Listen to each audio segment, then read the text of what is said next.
Jeg tykker ikke folk skilja hvordan alvorlig støvan og i fargen nu. Men særlig at det tryggvande. Tykker ikke de aller fleste, altså 50% av folk bei sovande og blind. Tykker ikke det gjør seg grøyn for tog at om det er så, at kanskje den større parten av føringen vil ha et her i jøknen, og stålesen her i sin hjärsta. At voja, eller signa, eller at vårt, det som de kallar for samkjent perle, det er ikke det. Det er det sodomyttist perle. At det er det stola sodomie.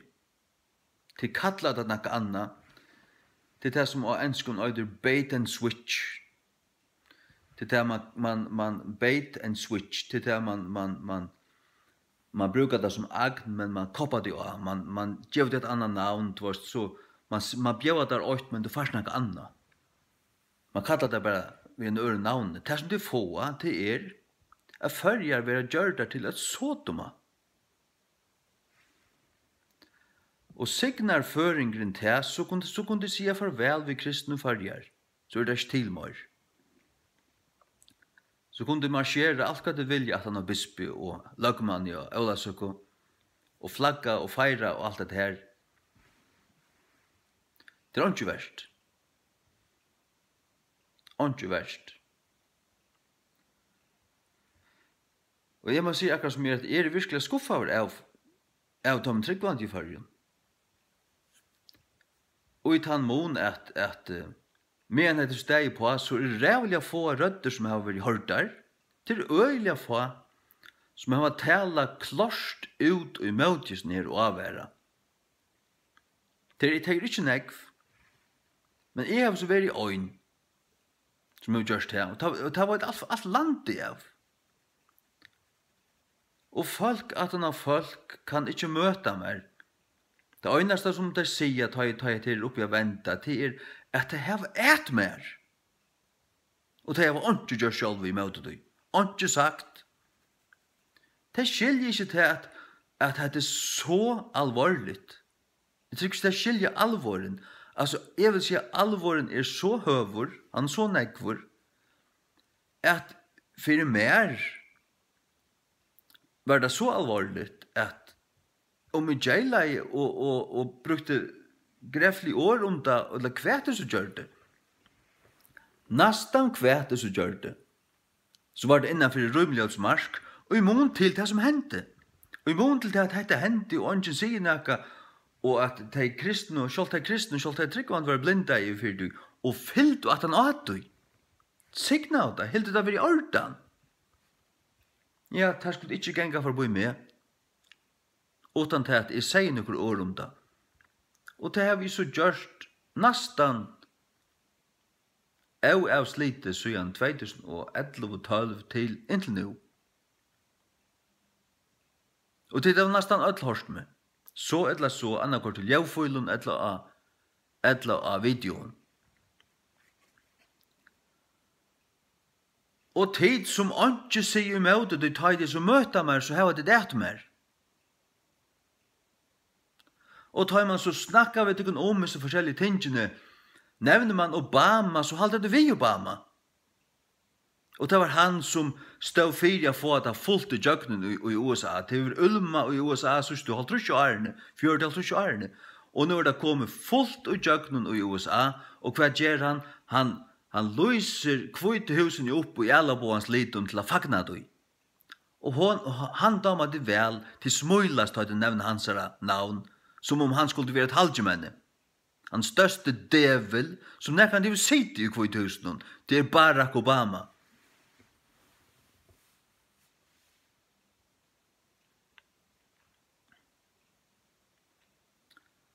Ja. Og man føler ångan stål, man føler ikke vihalt fra det aller meste av føringen, det aller meste skjalt av de tryggvand i fargen.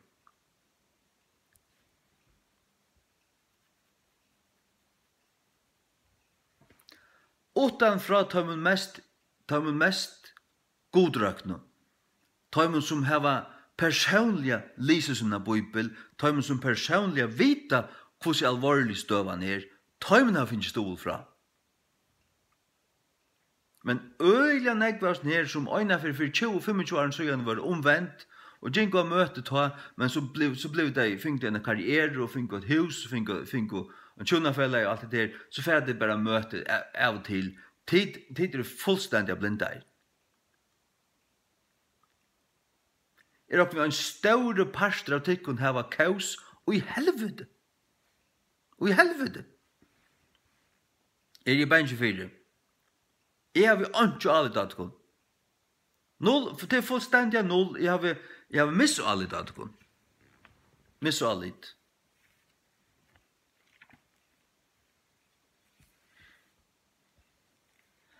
Såløy som god dømte Sodom og Gomorra, feran at døma enda tøyar menneska.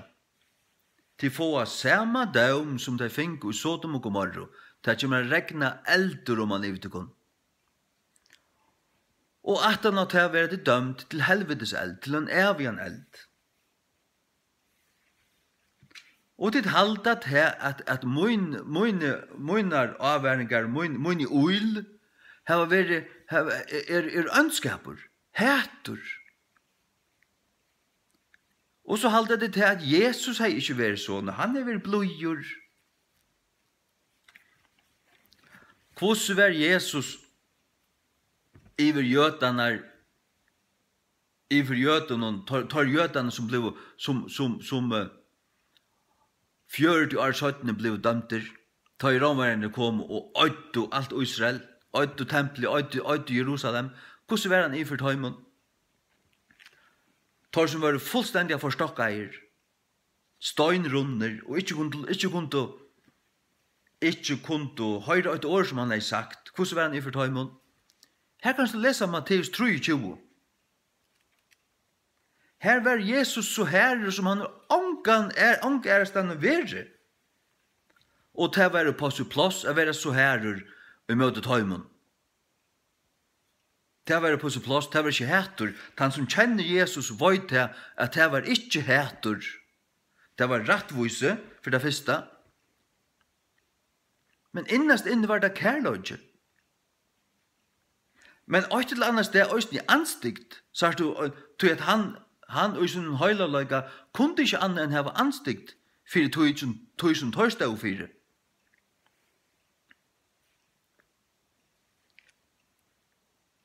Og han sier her i Matteus 23, vers 14, Voi tikkun. Jeg vil si voi tikkun, navn kristne i fargen det, som ikke hava ætast nær det aller fjernaste, og tar man nevne det fyrir dukkun, ta himpras det vi, til brøyd ikke anlitsmimo til aller fjernaste, tar man tåsar om Obama, tar man tåsar om det som hendte i USA, vi tog lovgaven som her hendte, som bare 8 år 17 hendte her, det skifter ikke mimo fyrir du. Det er ikke uta. Det rører ikke det hjärsta, det sier meg til at det er parster av du, det halda vitt du. Men ta det her med henne med båren, ta må det stinka med nyer. Det kan være djävulrent og satans unkar. Kalla det kun tryggvande til det behøver ikke, lengst av frafallen.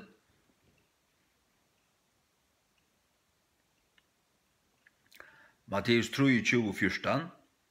Voitekun skriftlærden fariseeren, hikklærden. Til ditt øy eta husen til åntjon og av kvamsvus halda lenga bøen, tog skulle tid få større heldøming. At han fariseera patje i Jerusalem og Israel og Jesu døven, det var i helvete. Tar hildes å være godraknar, tar hildes å være Guds folk, men det var det slett ikke. Tar at det var noen hiklarer.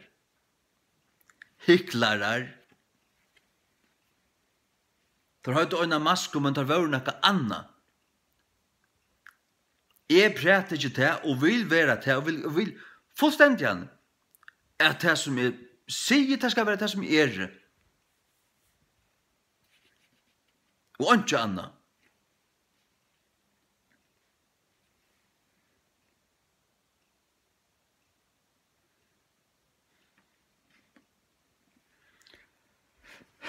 Vers 33, tykkara høggormar, tykkara kom av øydrorm, han kallar det djevlar, tykkara kom av øydrorm, tykkara høggormar, tykkara kom av øydrormon, kvossu kunnu tid komast undan heldøming helvedes. Ye snakes, ye generation of vipers, how can ye escape the damnation of hell? Til altså her der fevro. Ja. Stola du godløsnun, stendur du vittui. Jeg vil si at sier du ikke et år i møte du, men sier mange år i møte en mann som stendur i møte du. Ja, så sier jeg til hver meien du stendur som meien som de som fyrir du. Til ta åpna du ikke munnen, ta sier du ikke et år, men ta du hever en mann fram fyrir der som hever sagt du, hever steg i møte du, og som ødvite av hever steg i møte du, ta hever du nekva sier. Ta hever du nekva sier.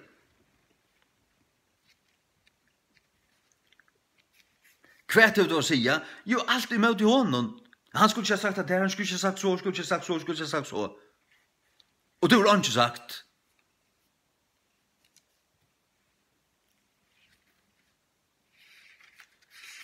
Det skiljer ikke hvordan alvorlig støvan er.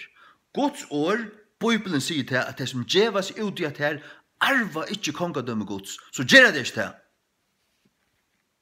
Og Gud dømte en heilan heim, og tvar størbøyer, just for at her, Bibelen sier det. Anna, hvor tror du Bibelen eller ikke, og tror du ikke Bibelen, så er det slett behøvstrykvande. Og så stender det tverferier i Nya testamentet, at ta i god dømte Sodom og Gomorra, så setter han tar bøyene, han dømen som han helt i tøymon, han setter tar fram som et eksempel, som et fyrdøme, for de som satt i tøyene for å live av godlige. Hvordan ta? Jo, ta i det kom her til at samfunnet som holdt for å lovgjeva, for at det ble allment gautig og utbrøtt, just disse tingene her. Så kunne jeg vite at jeg får samme døm som Gud gav tøymen og Sodom og Gomorra. Det er det som det merker. Det er en lysande. Judas vers 6. En ta som Sodom og Gomorra og stegene i kringtøyra lykan hot, djevande seg sjálvar iver til siløyses. Siløyse. Ok, det er kynslige synder.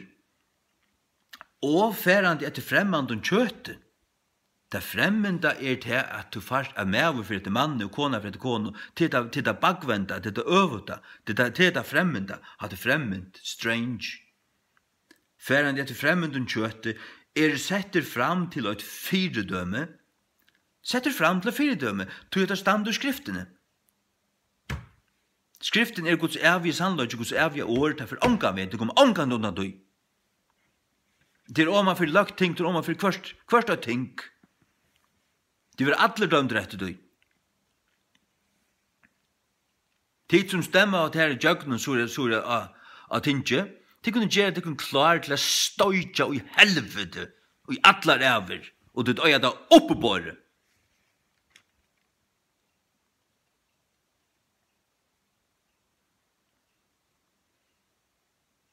Er sett fram til å fyrdømme, lojande refse daumen av evig elde. Suffering the vengeance of eternal fire, stender King James. Suffering the vengeance of eternal fire, tar brende opp. Tar jæriska lika om tar bojer brände upp här, men så får det ner i helvete här bränna dig än. Helvete ett stä till ett punslo stä. Här det teg som god øyde og i Sodom og Gomorra. Satan Peter 2,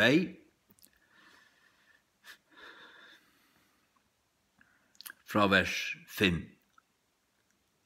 Vers 4.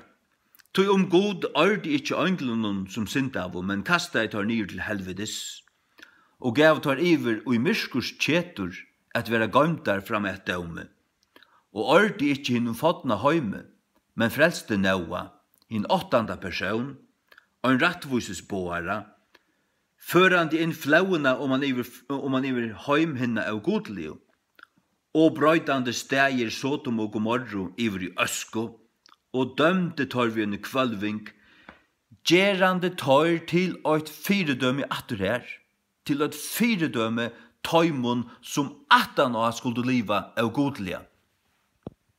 Nu har vi det lovgivet fyrir du, og til tal til kristne og fargen sier ikke et år mot du. Og tar du møta mer, tar vi det nekva sia. Det er fænans ungar. Det er høgorme avkom. Det er frafallna pakk.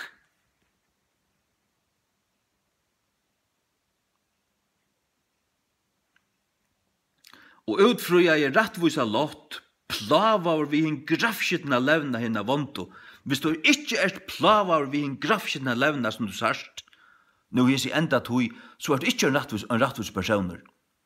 Kan du høyre om det og vite av det, og det er ikke noe vi til hjerte, ikke rører det, det aller fjernaste, det øynaste som rører det til mot sveka anlid, og mine rævelige år om det. Mine rævelige år er jo sannløgjen.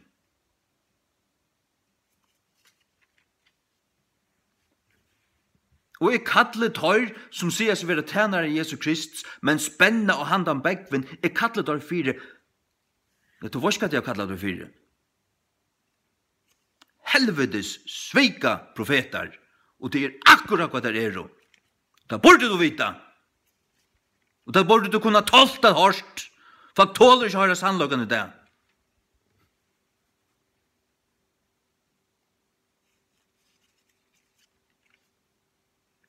Utan de rattviso, de verulige rattviso, de tåler å høre sannløkene. Og det øynaste til det var å si til det at Jesus var mildur. Han var ikke mildur vi herdager syndare. Han var ikke mildur vi de som ikke overhøver kunne høre hans år. Da var han ikke mildur. Det kjenner slett ikke Jesus hvis det halter til at han kommer atter som en smøyland humanissa og kommer klappa det knødlund.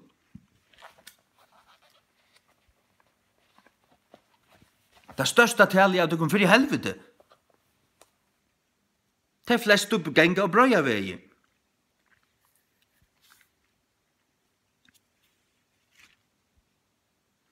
Lukas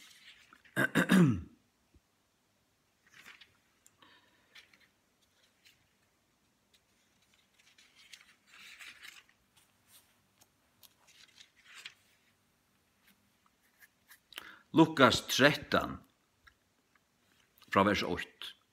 Her var det tjastader av torretoi sommer som søtte honom fra om Galileerne. Først ble Pilatus hei blanda sammen vi torra slatoffren. Og Jesus, tekkande til åra, sier vi tar, halda dit at hese Galileerne var sintarar i vrødlen Galileeren, av tog at tar lius lukka luder. Jeg sier til ikon, nei. Men utan tid venda skulle tid atler lukka lois glætast. Sørst du? De som han hei her framfor seg, de vil ikke vende Hvis de ikke vender så får det alle glætast lukka som hese her, som førest her til at det tårne fettler. Eller det er her som Pilatus hei dripe. Et leser Atjan oppa hverjar tårne og Siloam fell, og vautøyr, Hugsa til at tar var sindarar og pum allar menn som dvaldist i Jerusalem. Jeg sier til kun nøy, men utan tidvenda skulle til allir lukaløys glætast. Folk hever ongan Guds øtta. Det øynaste som folk øttast til å missa sitt egna navn, sin egna inntøk, sin egna masko, sin egna omdøme. Folk elskar seg sjálft og ikke anna. Det var ikke du vel av.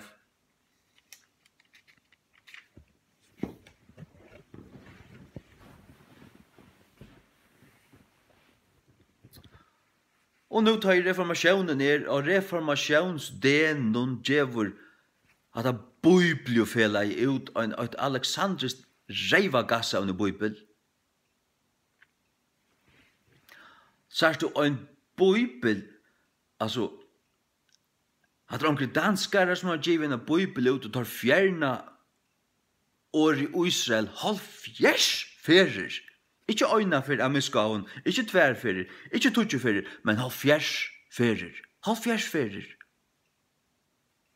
Og just nu tar Israel fyller halvfjers, tøyer føreska bibliofellegi et slukt satanist spott av en ærar ver og gjev det ut. Og sier seg her, ja, nå vet jeg hvort Israel er sindri natur. Her som vi halta det, men så er det, ja, hvordan er det? 20 ferir, 30 ferir, 40 ferir, heltena ganske. Og det tåler folk ikke. Så ser man mindre fra oss her i Norrlandhusen, alle ser pinsaner og klapparene sitter her og babsaner og alt. Jeg vet ikke hva det er for folk. Totalt blindt her skal i. Totalt blindt her skal i. Sitter og smølest. Heldur at det var godt. En god hending. Ordentlig fint. Jeg så ikke det, jeg kjenner det kun ødel. Gra blind og lorstenda drumpar.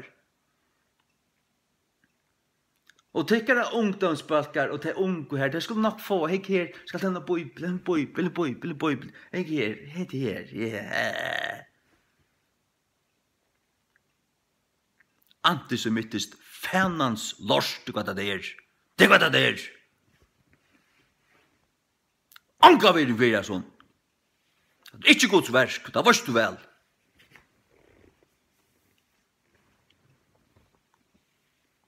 Varst du vel, ja.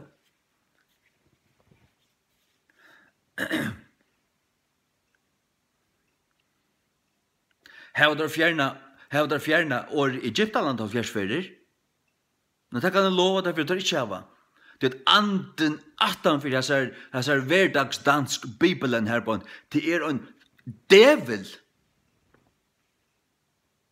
Men anden 18 for den alexandriska teksten er en devil. Og til den teksten Victor og Dala var tøtt. Den anden som er 18 for King James. Anden som er 18 for masoretiska Ben Chaim-teksten. Anden som er 18 for Textus Receptus. Undleggjade fra King James. Det er Guds ande og bære han. Oblanda. Og martøyran er oppgjøkken tøynar, oppgjøkken altenar, som hava døy 4 Guds år, tar er folk som hava båre Textus Receptus teksten. Til tøymon Satan har lagt etter og fenga og tunt og brent og punt og dripe. Alla vinn opp etter.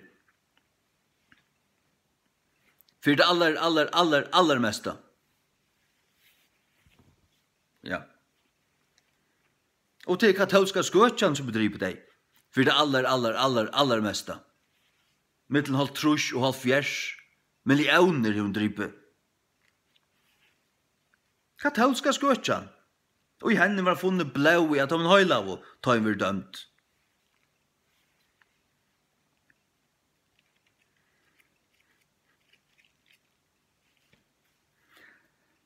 Nei, så teg kristne fargen til løyde svart ut ikon, til løyde kraft ut ikon, til løyde sannløyde ut ikon, til løyde salt ut ikon, til løyde ljøs ut ikon. Og jeg vil se nå, og det synes du 8 årene, at blanda med vi tikkon, det er bare til røyna for derv. Det er for derv. Men jeg blanda meg, og omgående for nek vi Guds år sjålt, King James-bibelna, og heva samfunnet vi andre som lykasinneie. Til veren til halso, og vi verande halso, og vi verande ljøs, og større ljøs.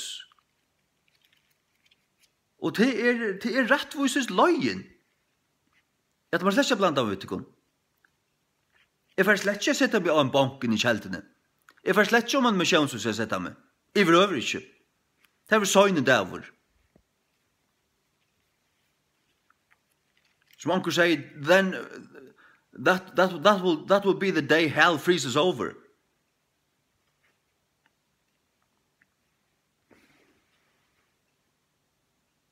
Tog at det var at jeg har sannløygan.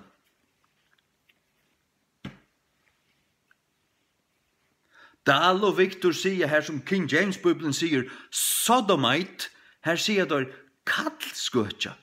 Kallskøtja.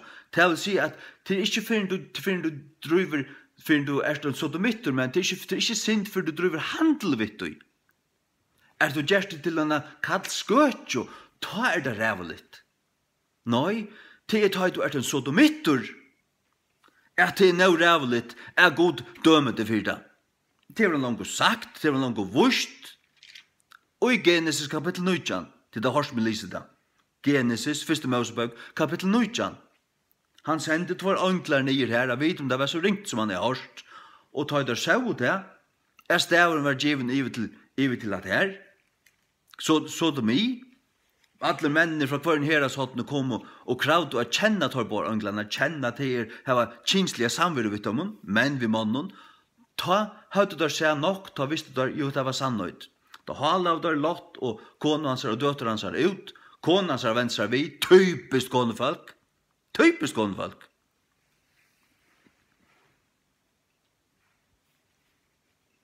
Ja, ikke alle det konefolk. Og det halde det også være rævligt at jeg skal si at du heter konefolk. Jeg heter slett ikke konefolk. Jeg har bare anstygt for sin konefolk nu det. Hvordan rævlig jeg kan råte det er? Flertallet av døy. Flertallet av døy. Så hører man bare fer, at man fer, man hører bare, nu er hånfæren fra hånden. Nu skulle det skiljas. Jeg plutselig ikke spyrja hva det er. Det er konan som blir for heksa. Og hun sier ikke, elsker han mer. Elsker han ikke mer.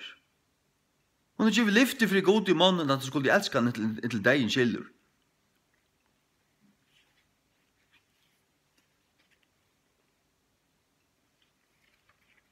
Satans ungar, flertall av dere, det er Satans ungar.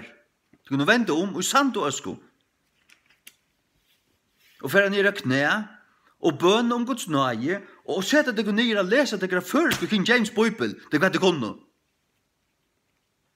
Og sløtja helvetskassen til at det er sjønvarp i her. Og stegga indoktrineringen fra Kins Vittlingarstående førja, KVF, Kins Vittlingarstående førja. At det er en kjensvittlingarstånder, helvete i øyrata. Ta i god døme førjar, må han først døme til han. Og tunnast bispagær. Hvis du tar, jeg vet hvordan det verur. Jeg vet hvordan det verur. Ta vi det kommet halt ut her. Ta det blivet sålesen her. Jeg prester i førjen genga vi alla boans liten rundt om her. Og spela prester. Og mer enn helten av dem er kvinner. Bisperen skal nok være en kvinne av østene.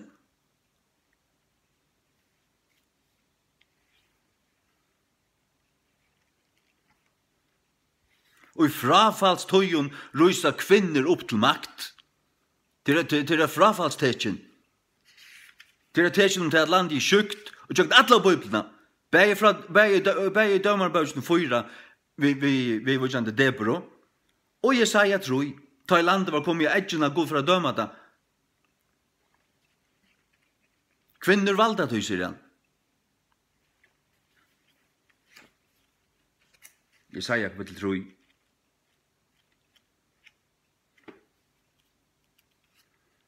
Vers 12.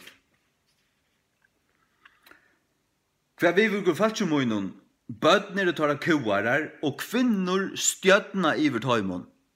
At en rævelig skam, du kvinner og ikke stjøtna iver, hverste mann og sønnen, eller nokron lande, eller nokron boie, eller nokron fyrtukke, eller nokron. Det er ikke skapta til å loja, det er ikke skapta til å ha valde. Det er der ikke. Ikke fra Guds hånd. Og de og mine familie som ikke tåler at jeg skal si til, så halder det til at ja, men altså, jeg kan ikke si at jeg vil sistnabad med det. Vårt kvært. Lett så være vi si at du sistnabad med. Si bare til at det er svekker. Si bare som du helter. Jeg vet ikke til halda til. Det kan du godt slippe halda. Jeg var bare til at jeg tog seg vi eldre folk. Jeg har tog seg vi eldre folk alt mitt liv. Jeg har alltid haft negvar eldre menn til mine viner. Du er det jeg har falt til at det er negbitte skil i eldre folk enn sin unga patchen der. Alltid. Ikke bare nu, men alltid. Jeg finner meningarna inn og imøy til de eldre. Og så har vi lyst i Bibelen siden 15 år. Og jeg har tatt rødt meningarna. Og tid det var ikke. Det var meningarna til enda til jeg frafallna lorst enda noen. Som god for å kaste i helvete. Ter meningarna heva dit, og ter tåla dit, og det tåler ikke mine meningar. Det er reivrenda pakk. Det er reivrenda satans unkar. Så de mitta lorst enda signande pakk. Og vi er bant i helvete.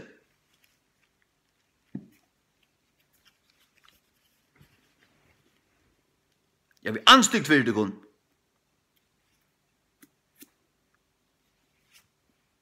Og det er god øysene.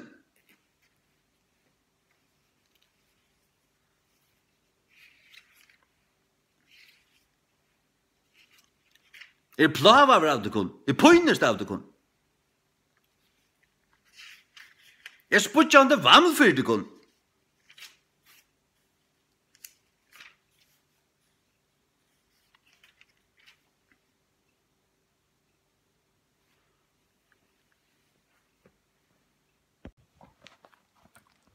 Paulus skriver så til korintare her som rævelig avskil vær vi siløse og ja, siløse kinsligen avlevnei og i samkommende, og det kallar seg kristen. Han skriver såleis i 4:4-21. Hvert vilja tid skal koma til tykkara vi en flangjustave, etla i kærløyga og i anda eimuglaugans. Ja, tei vil du sjåan til hevan a koma vi i kærløyga og i anda eimuglaugans. Men han kom til lukka så godt koma vi en flangjustave. Vi en flangjustave. Paulus hei øyla myndløyga, varst du, fra gode, under gode. Han gav sommar opp til Satan. Her i kapittel 5. Det var javnan fra på at det finnes siløyse til grad middelun, og slukt siløyse som ikke så mye som nevnt høytningarna middelun. At øyn skulle haft ekta kone fægersunds. Og det er opp, sagst du, menn finnes seg en kone som papen har haft på en åren. Og det skifter bare. Og det er opplåsner, og her vil ikke tøyans heldur harmast, at han som har gjort hessa gjer, måtte være tidsen borstur tykkara middelene fra. Har du borstur i samfunnet til å høyla av? Men det gjør man ikke i det. Man køyrer øyn borstur som anmenner etla øyn som konan er rumt fra. Han slipper ikke tala. Jeg slipper ikke tala når jeg misjøen som glever hun. Tøy at jeg skilter, sier deg. Ja, konan rumte fra meg. Konan rumte fra meg. Jeg vil angkande byen skilt som så. Jeg har aldri vært uttrykker helter.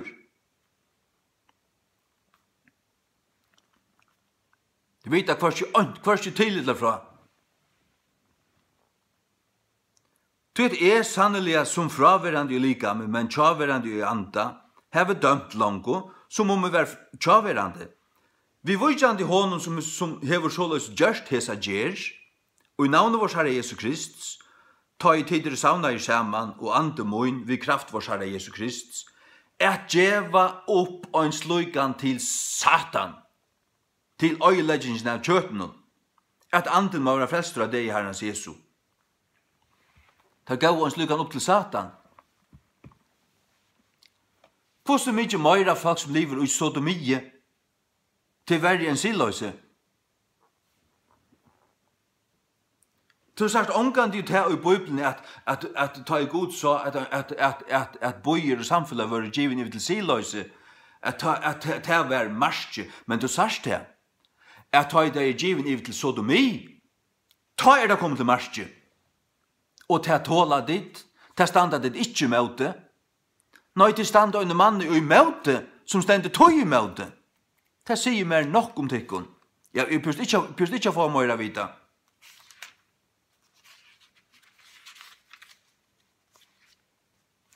Og jeg lærer ikke å være vel ved dere. Jeg lærer ikke å kjenne dere. Ikke utan tid få et ærligt hjerte og et høyligt hjerte og vilja lusta. Inntil ta så får det bare mine kålande i øye og ikke annet. Og til akkurat det som til det bruk for det, til at du ikke lusta noen øren. Og til at de får mine kålande i øye, til kærlig ikke at han for det. De får ikke annet enn mot herre ende, og mine kålande i øye, og i enda lesa banner.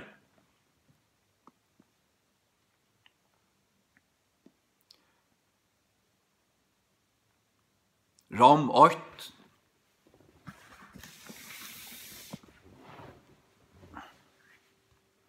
Fra vers 18.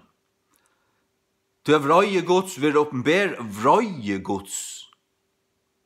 Til halta gode bæra kærløgje. Vrøye gods vil åpenbæra fra himne og møte øtlun av godelig løyga. Vi løser det her ut i 17 Peter 2 og utja Judas. Tøyme som 17 i tøyne fra livet av godlige. Vrøye gods vil åpenbæra fra himne og møte øtlun av godelig løyga. Og euratvise tja mannen som halda sannløygan og i euratvise. Av tog at det som kan være vite om god ei sunt ui tøymon, til god hever sunt om det. Det ei sunt ui tøymon, hver ui tøy evige ui tøymon, ui tøra samvisk, ui tøra anda, det ærlig og en luttla løto, så vita det disse ting, til skriva tøra hjärsta, til vita det. Det ei sunt ui tøymon, til god hever sunt om det. Så sier han kvosso, til at hinner av skjønlige loter hansara fra skapan veraldarinnar Datt etter nye på, ja. Klokker altså.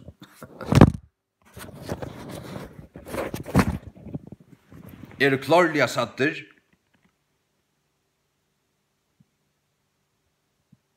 Verande fætteir av tøym loten som gjørter. Hinner av skjønlige loter hansara fra skapan veraldarinnar klarlige satter, verande fætteir av tøym loten som gjørter. Du fættar til at du sagt har loter som gjørter, at her en gerare, en skapare i attanfyrir. Enda hans evige måttor og godhødd. Hans evige måttor og hans godhødd. Hans goddømmer, hans godhødd. Så tar utan ombering, utan ombering, det er ingen ombering til at døma deg. Du visste betur. Og føringen han var så 1000 for betur. Det kommer vittna i møte dykkon, at det var ikke nekva møte og ikke kyrkjo, og hors Guds år, og lyse katekismus, og kjent Guds år, alt er lov, og ikke fyllt døy. Det kommer bare vittna i møte dykkon. Det kommer gjeva dykkon større døm til helvetes enn nekar annar høydninger i svartast og Afrika. Jeg tror at det er kjent og god, føringar kjent og god, for 25 år siden. Dørmøte tar han ikke som god, og jeg heldig var takksamer, men gjør det fafongter, og i sunnen og i myndanen, og tar av favetskuta hjärsta vær myrkja. Det kom myrskur inn i hjärsta tjadamen. Vottande seg selv at være voisar, gjør det tar dører, halda seg være så vois, halda seg være så klaug, halda seg være ment og komme langur enn det gamla her. Nå vet vi betre, nå vet vi ikke til det blåst. Fullstendig blåst. Devilrent og blåst. Og brøtt og dård hins og forgåndslige gods i vrøyene mynd. Sagt det åtto durt hins av forgångeliga gods kvætet her til Guds nærvære av sonnen. Det åtto dags falske, ikke ødel, men falske og det store det høyla, det fleste. Brøyt og durt hins av forgångeliga gods ivre. Hette frafall, hette er kollektivt, men øysne einstaklingsbundet. Brøyt og dårlig hins av forgångslige gods ivreina mynd, gjørt luik forgångslige manne, og foklun og ferfattun djaurun og skrikjiktun, hatt det som stendet jo i Esekiel 8. Boilatar ui kømrene inn i templi herrans, det som meinar svarsta lui, røynar gjerra vi glivra kyrkjo, hatt det helvetes badne meinar bjarta lui. Og en satans prestur.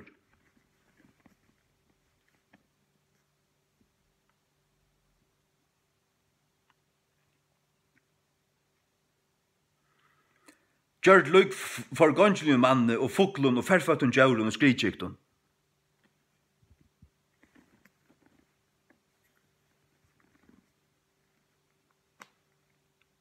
Hvers vegna god òsne gav tar opp til eurønsko.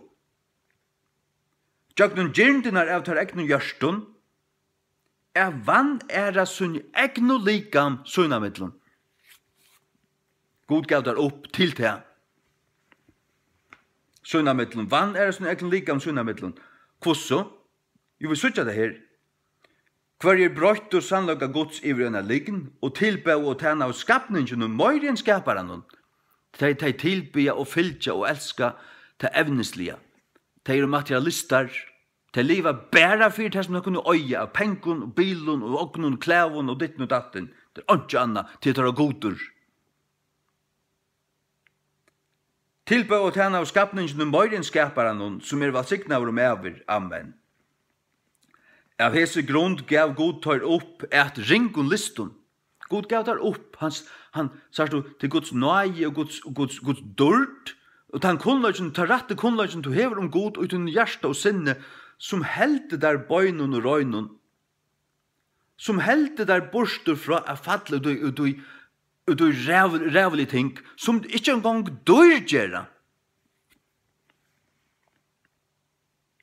Men ta i deg letta glipp av tog, ta i deg fullstendig avnåta god og genga borstur inn i myskri, så hender det her, tar det hjärsta og tar det hover myskjavur, og god gjev deg opp.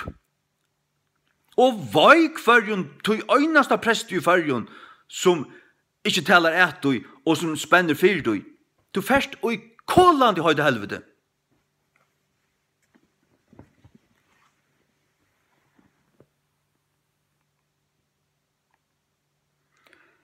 Av hese grund gav god tar opp et ringolistun til sjalt tarra kvinnor.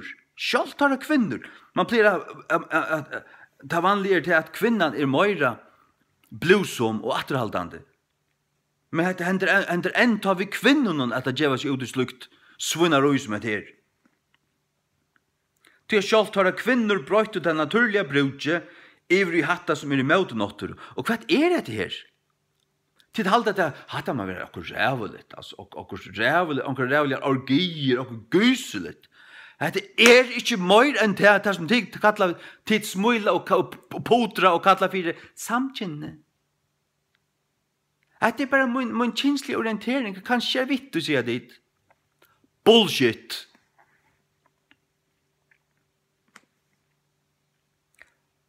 Til sjálft har kvinnor brøyt den naturliga brudje ivrig til som møte notturu, og så stendet det vågjere, og somløs østne mennene, færande fra til naturliga brudjen av kvinnene, brent og sunne gynt kvar mot i øron. Hatt det sodomi, det som det kallar for samkynne. Hette det rævlig som Guds ord talar om, som Gud setter som en astriko. Og tid røyna bagatellisera det, og sjálft det kristno, så ikke ångan alvor ut, det øyneste som du ikke nærkan alvor om, til at det skal være ytler om det. Det er djevlrenda pakk. Det er høgorma lorstande avkom. Vai tykon!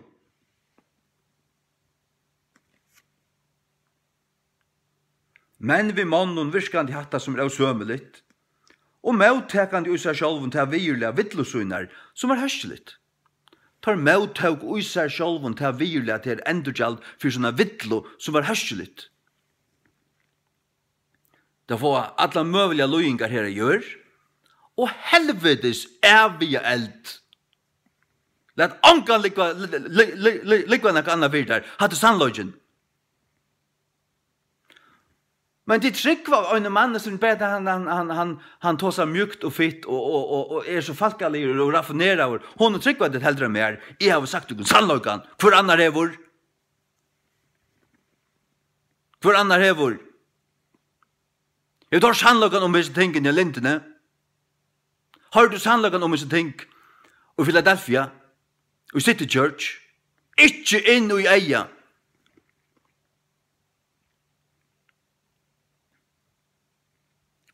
Mottakande i seg sjálvun ta virliga vittlesynar som hørsligt. Og enta som tån loika i oi at atturhalda god og kunnløyga sønnen, det slepte bara møyre og møyre og møyre. Ta med loika ikkje at atturhalda, at goima, at halda fast vid tan kunnløyga om god til øyne for at du haft, til luttla sindri til lærst i sundagsskola, til luttla sindri til lærdu, ta i det jingo at lesa til presti og lærdu katekismus. Men da går du alt vekk. Guds hätande djävulsens avkom. Det var ända till människa Och det var inte med att tala väl om. Det var inte med att klappa. Det var inte med att lyfta för det. Att säga ett gott ord om iveröver.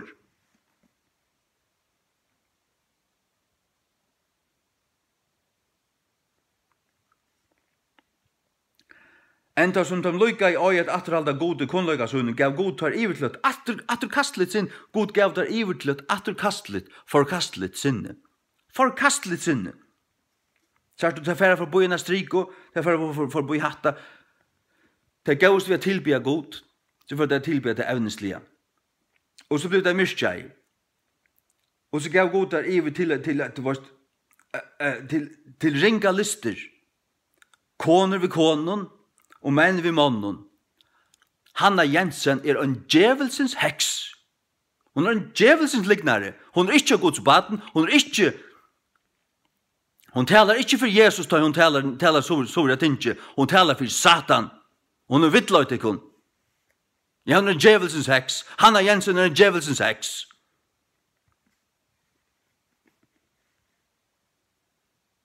Og Barack Obama en fane. Det burde du ha sett.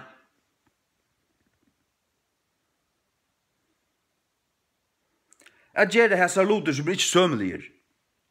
Verande filter vi allar i euratvise, siløyse. Djevelsens heks, kan du sige til om nekran?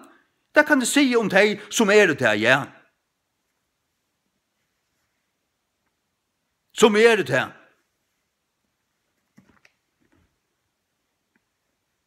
Det ikke synd å konstatere rævlige sannløkker. Det alltid til at hvis man konstaterer og sier rævlige ting, så man ønter. Nei. Det kan være gøska som bor attenfor det. Verelig gøska. Verelig og sann og kærløse som bor attenfor det. Man har ikke gjort under flomøyn eller hønemøyn ved å konstatere sannløkken. Man vil gjøre fall ikke hjertestøt. Man vill ruska dig till. Gjev dem hjärtamassage för att det tar mot att vakna. Det är motivet. Det är mot öjnaste motiv.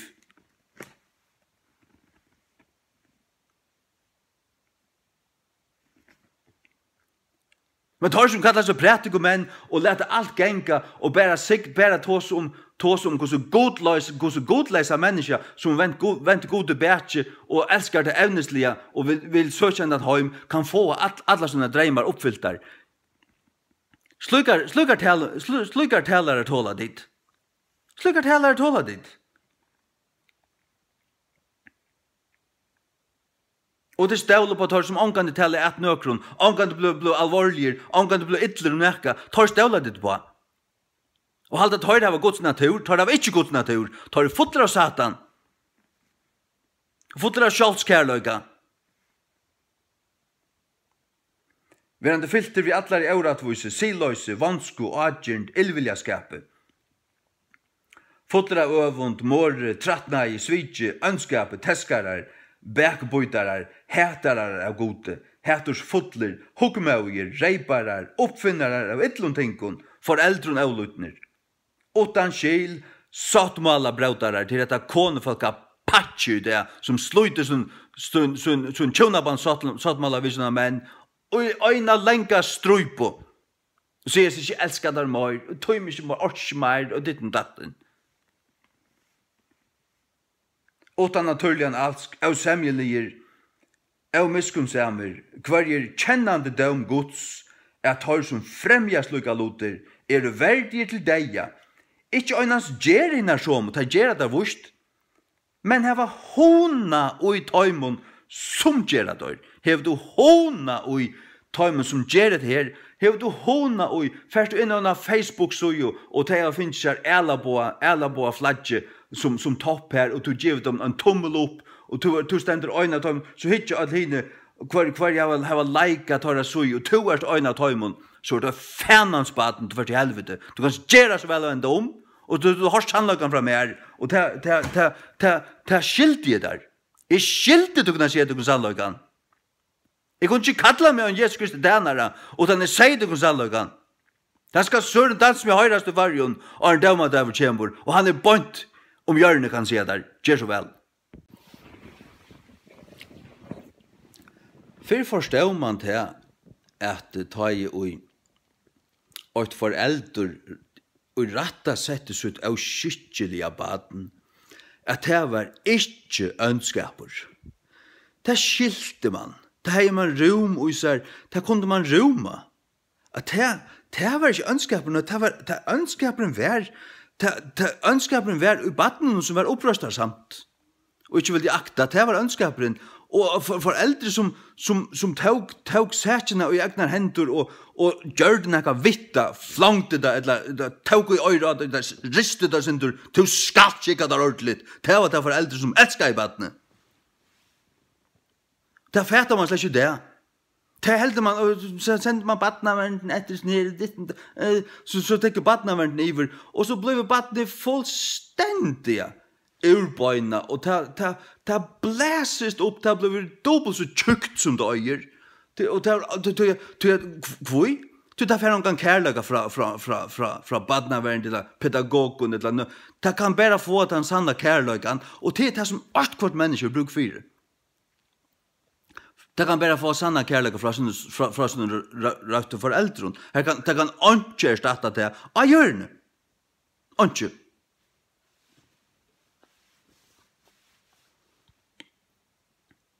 Tøy forstender man heller ikke at det skal da finnes en som tåsar bønt og setter tingene på plass, at det i røyre kan være kærløyge.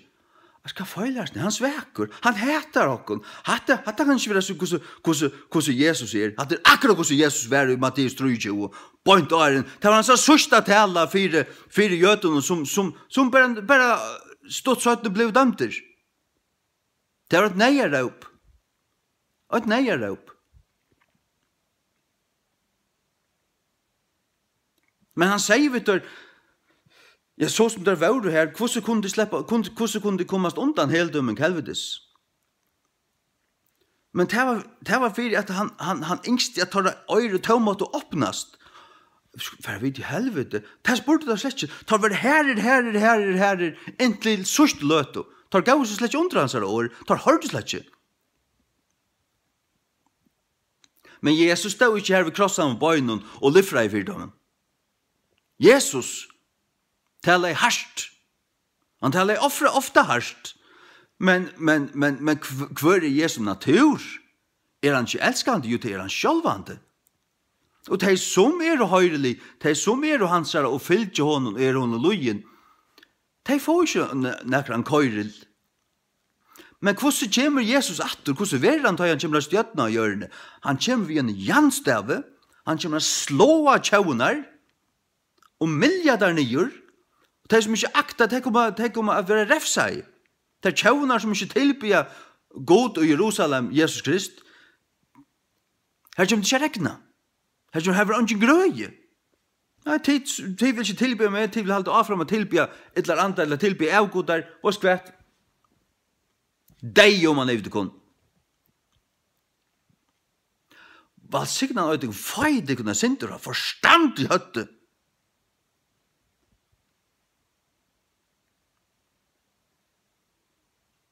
Öll ganga bara rundt som sugertunner, og skilja ikkje et alvorsord om neka som helst. Fullstendiga devilrent og kubut i høtten, hvis du bryr med.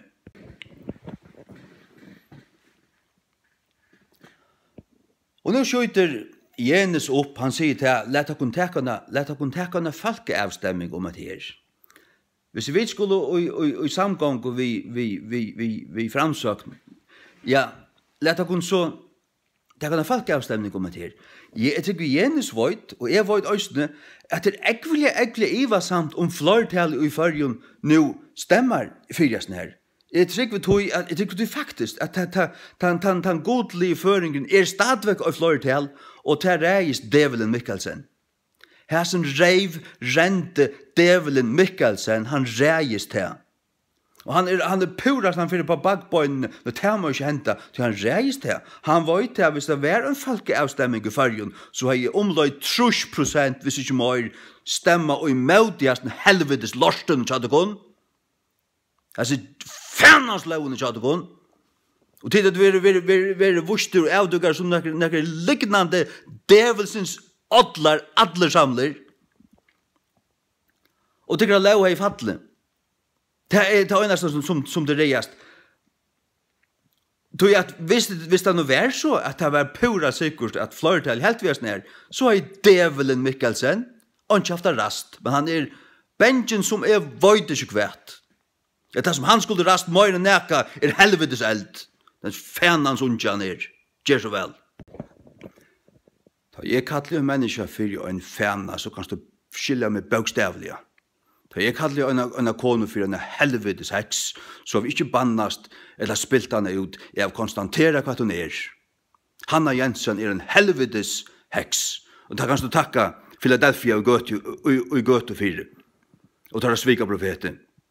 At det vi har frelst her skal li her.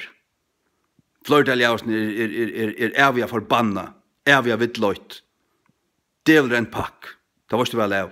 Så vi alle for å varst ut av nå, gjør så vel. Ta i svekker ut gunn. Ta i akkurat som god du gjørst med, skapte med, og lagt ui med, lagt ned ui med. Jeg gjevet det ut det som god du lagt ned ui med. Ja, det ikke fra god, så jeg en satans liknare. Så til meg bare gjør opp i deg selv, hva det nå det? Jeremia, han var sendt han var kjentur som den gråtande sendeboi. Det det ikke. Kjentur og sendur som ta skjeldande sendeboi. Annarkort sender av god eller ikke. Jeg påstår ikke at det nekka profeter sender av god, men jeg har en båskap, jeg har nekka sia, og det brenner min hjärsta, og det kommer ut, og jeg har det ikke gått for Guds asjon, for jeg har givet det kunda, så ramliga, og så ræveligt, og så greffligt, og så gøysligt som det er for Akkurat som det Røynia mykja, da røynia djeva til i Kina, det slett ikke så alvorligt, og ditten datten, ta har vi det ringt, ta følge det som jeg gjør det omatur. Men gjør det ordentligt, og lette det føle det, og høyre det, og sutja det, og kjenne det, og avdøkka det fra Guds år, hvordan alvorligt det ta følge, nå gjør det endelig et innslag. Hatt var endelig at jeg håper alle førje høyre det her. Sånn har vi det. Så varst du ikke si av det, ikke så vel. Så kanskje måneden i middel med, og tar flestu, 95% av ødlun øren talaren og i fyrjun, kanskje måneden just han, at jeg han som elsker syndaren. Eller ikke ojan. Og tar elskar bæra seg sjálvar og åndjanna. Det er enn du sviker profeter. Og jeg kan ståle på at så som tøyen nå i det, det prætige mever som ikke gjør der hese tingene klart, og vaska de og hese nøkene. Så legger han ut sitt egna skinn, så vil han være politisk korrektor, så han en brei profeter, han hoksar om seg sjálvan, han hoksar ikke om tunna velferd, han hoksar ikke om tunna antlig velferd, man. Han hoksar bare om seg sjálvan, han øttast menn more enn god. Det tilfeldet. Det måste du også Han slukan kanst du ikke lust etter. Han slukan kanst du ikke ståle på. Jeg ståle ikke på en slukan. Ikke øyntan øynast øyn.